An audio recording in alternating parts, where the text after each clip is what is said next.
today I'm going to show you how to do an Airbox mod.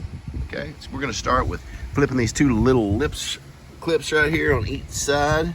Once you flip those down into that position, this thing will come loose and come off of here. And then that's what you'll see. We're going to take this into the shop over here. Okay, second part here. We're going to need to remove these two screws. After these two screws are removed, you can flip this thing over. You'll see your filter, and you'll see this clip right here. This clip is going to be your next step. Okay, you can leave that filter in there for now. It's not even a problem. But you're going to need to get in there and pry on that little clip right there and snap this thing out.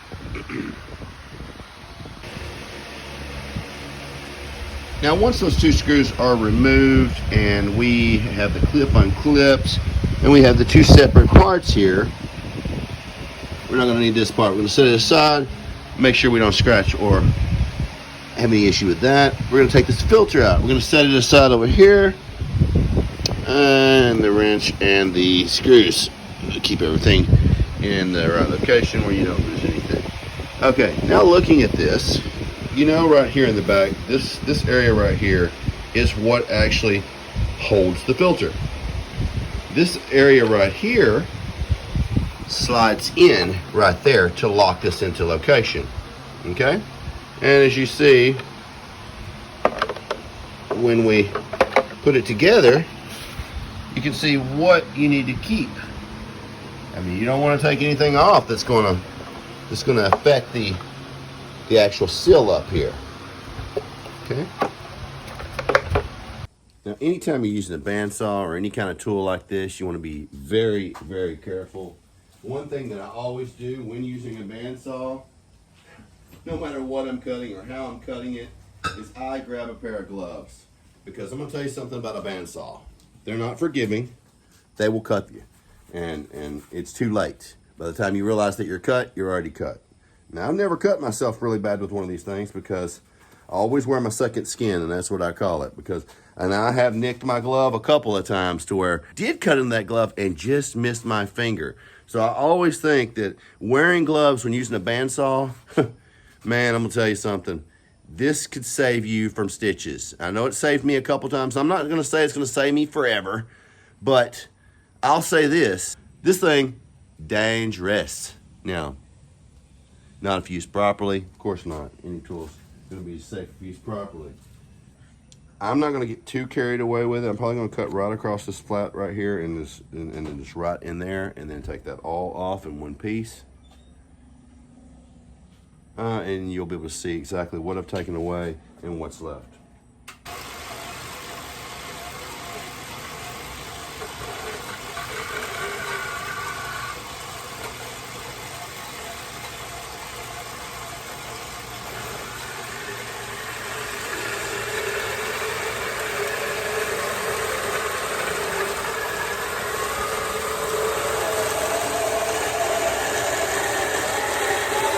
Maybe you don't think it's necessary to totally take all that out. And you know what? I'm kind of with you there.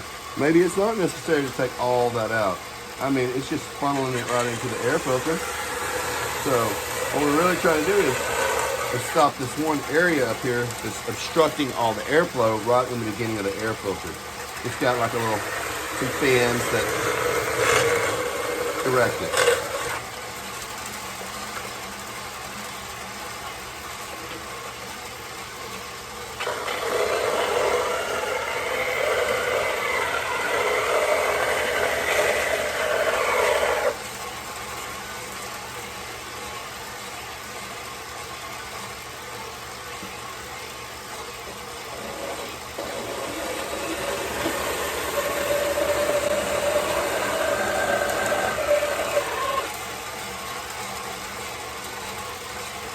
Really watch what you're doing. You will cut something you don't want to cut. Your hand or another portion of the filter, the housing. All right, now we're getting somewhere. See, I really don't want that funnel, that flap right there. See that flap? I don't want that there. We need to take a little bit more off of this. And I like the idea of leaving that little bit in the back there.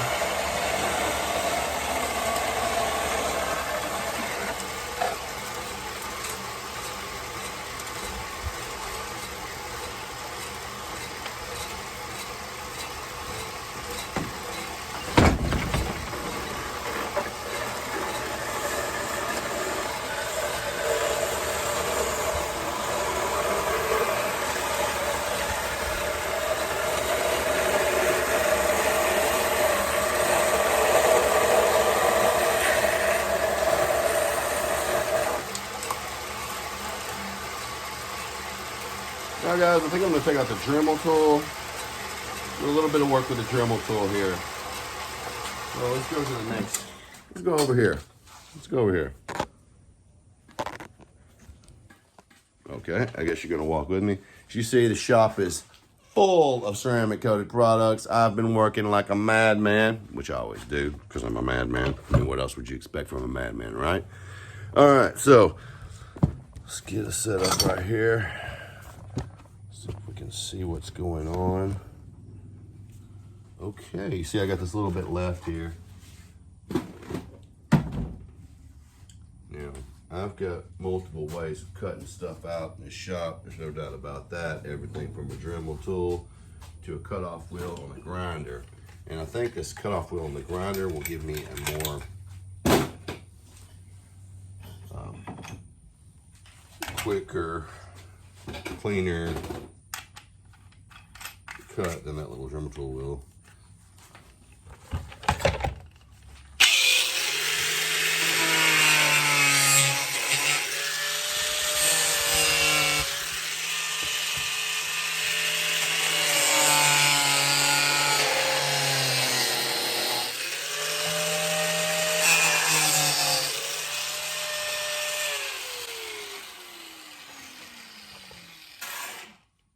Change to this flat bit sander here. I always like to clean my stuff up at the end, make it look finished.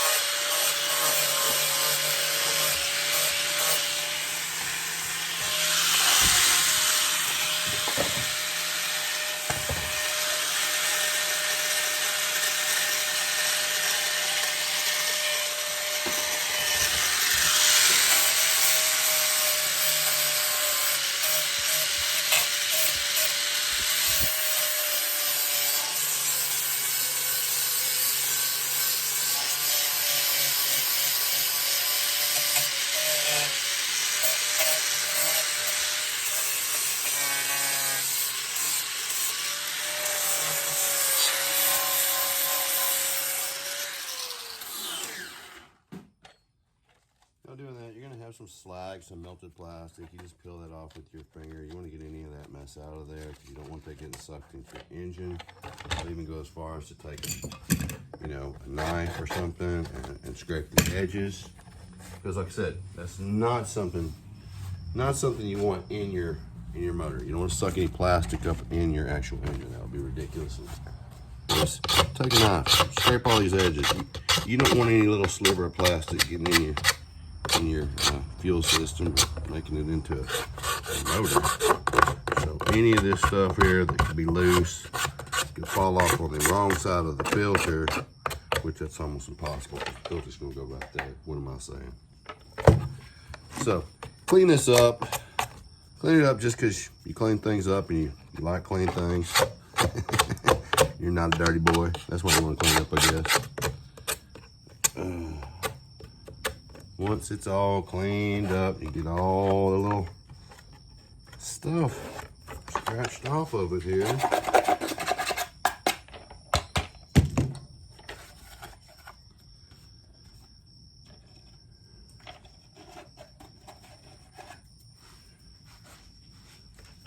Now, as you can see, you've got direct airflow through there. Air's going to come right through the front here, pass right in, go right through that tunnel right there, right through the air filter and into the motor, freeing up a lot of different. This had a baffling system in it that had it doing all this in and out in here to get back here. So now let's reassemble it.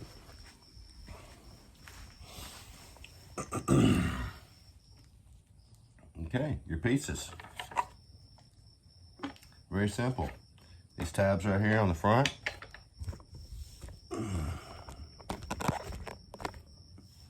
These tabs right here, line them up in the front right here. Slide that in. Make sure your little clip right here is lined up. Clip it together. Flip it over. Now you have your two screws. You'll need your Torx for that. That's going to be a T15.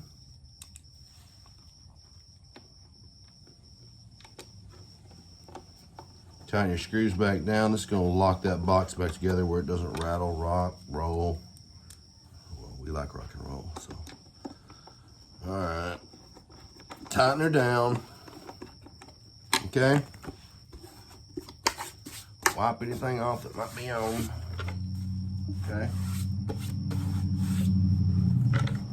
Put your filter back in the back like so. And we're ready to install it back on the bike.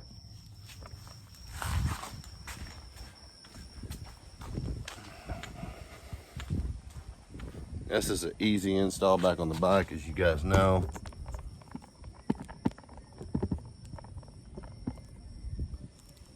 Okay, you got your little hanger right here. It's gonna hang right over this. Once you hang that right on there, this thing should just hang in there. Yeah, there you go. Now you got your two clips on the bottom, right back where we were in the beginning. Now you're ready to rock and roll. That is an Airbox mod. It took me all of about 12 minutes to do it, I think. So, if you want to mod your Airbox, you don't want to spend that money on the cool air intake, but you still want that good airflow, get a Canadian air filter or some other performance air filter and do this little mod to your RAM.